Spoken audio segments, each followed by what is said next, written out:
When I was a senior in college, the culminating course for theater majors was Acting 6, Shakespeare Scene Study, and its culminating event, which took place every April, was a public performance of highlights from Shakespeare's plays. Now, since I had been more of a torchbearer type than a Hamlet type over the course of my acting career, I was very happy to net the part of the Princess of France, Katherine, in the play Henry V, specifically in the scene where she asks her lady-in-waiting to train her in speaking English. This scene is like a Vermeer painting over the course of Shakespeare's war play. It opens a window and casts a vibrant light on a side of history that we would not otherwise see. At this point, the French have been decimated at the Battle of Harfleur, and while the Dauphin sits around moping and boasting about his horse, Katherine sees the writing on the wall.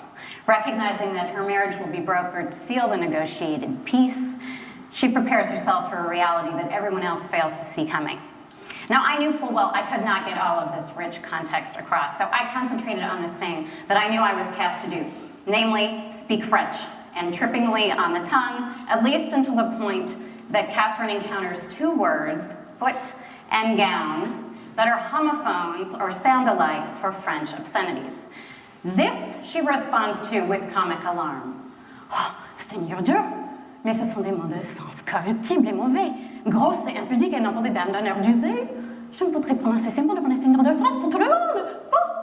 But then, she also can't resist the opportunity to repeat this illicit language.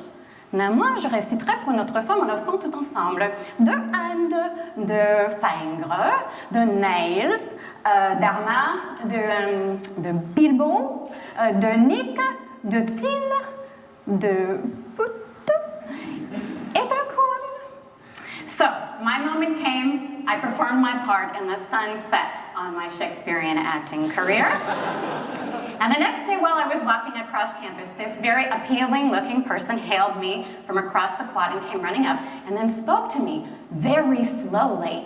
And he said, "You are learning to speak English very well."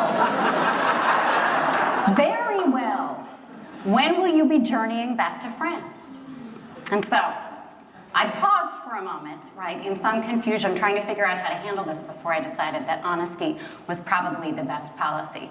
At which point I said, well, actually, I'm from Mamaroneck.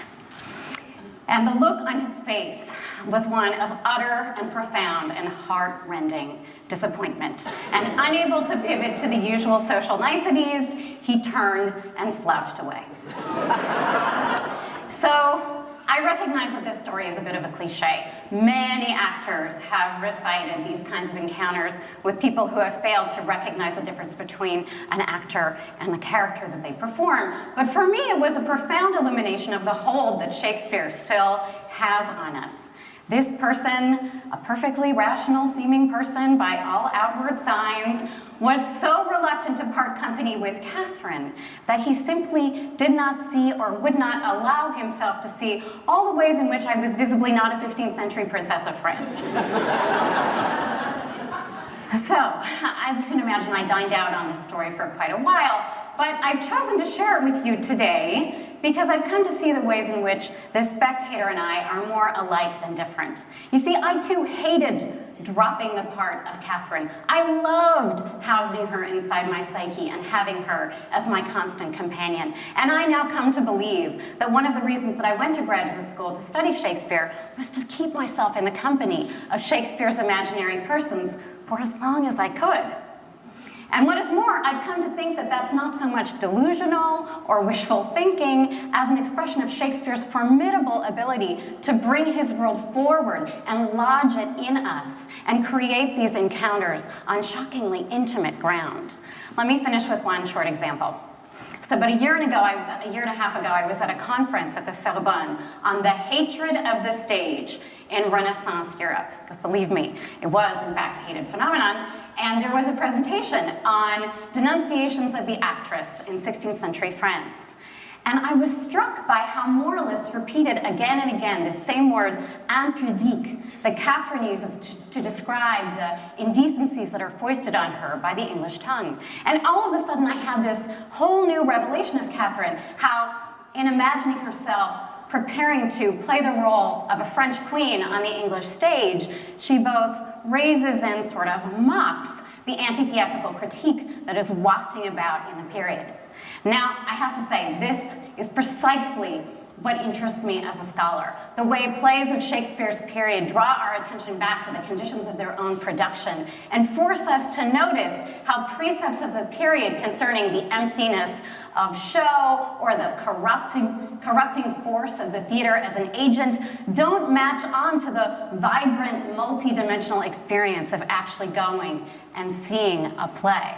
But I have to tell you that this presentation struck me not just as grist for my mill or evidence for my argument, but potentially as a revelation of how that idea lodged in me in the first place.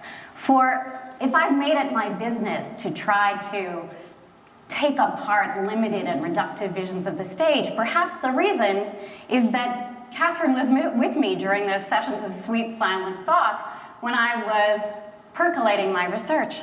Perhaps if I can now see the way in which she quotes back the language of theater's detractors, it's because I played her and she primed me to think that way.